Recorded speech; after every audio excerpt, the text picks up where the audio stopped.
Hi guys, எனக்கு என்ன video பார்த்திங்கன்னா மரவள்ளி கிழங்கு வடை தான் செய்ய போகிறோம்.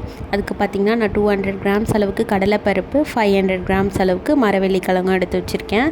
இப்போ பார்த்திங்கன்னா மரவள்ளி கிழங்கு வந்து பல்ஸ் மூடில் வச்சு அரைச்சி எடுத்துக்கிட்டேன். நீங்கள் நல்லா வேக வச்சு கையில் மசித்தாலும் சரி தான்.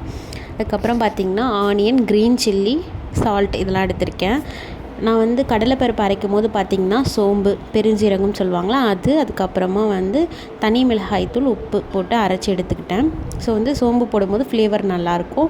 இதில் பூண்டு வேணும்னாலும் நம்ம நார்மல் வடைக்கு போடுற மாதிரி பூண்டும் தட்டி போட்டுக்கலாம், பட் நான் போடலை.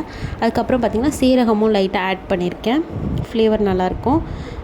தனி மிளகாய்த்தூள் நம்ம எதுக்காக ஆட் பண்ணியிருக்கோன்னா மரவள்ளி கிழங்கு போட்டிருக்கிறதுனால. ஸோ அது லைட்டாக ஸ்வீட்டாக இருக்கும்.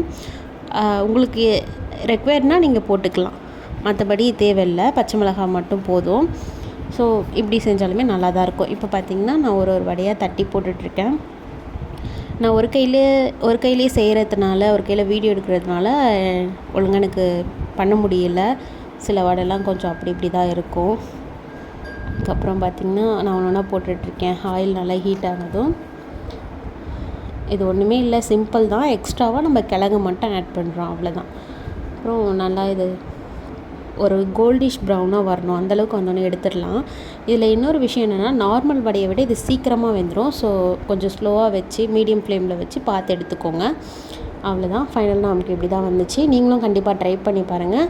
நம்ம வீடியோ பிடிச்சிருந்தால் மறக்காமல் லைக் பண்ணுங்கள், ஷேர் பண்ணுங்கள், நம்ம சேனலை சப்ஸ்கிரைப் பண்ணிக்கோங்க. தேங்க்யூ ஃபார் வாட்சிங்.